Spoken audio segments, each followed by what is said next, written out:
All right, so one of the commonly asked questions is, when receiving our TRD Pro lift kit, what are these two black washers?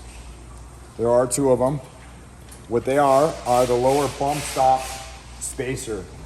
It is not absolutely 100% necessary that it has these bump stop washers, but this is for somebody that's gonna go out and off-road their truck really, really hard.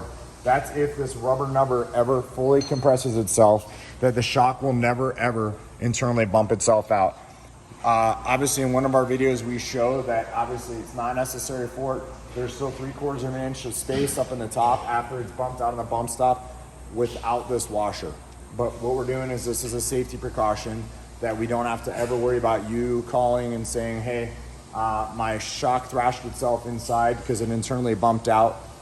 It will not internally bump out under any circumstances, even if the rubber nubber was knocked off the bump stop. So what you're gonna do is you're gonna grab a pair of channel locks, shaped like a stop sign.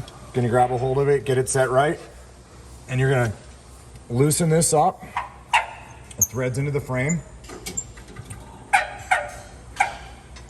It's a fine thread, so you gotta do a lot of turning on it.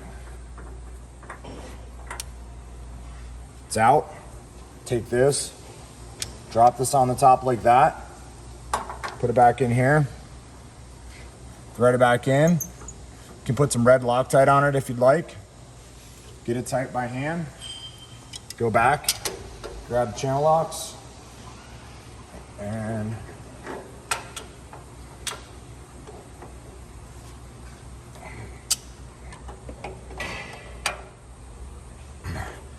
good and tight.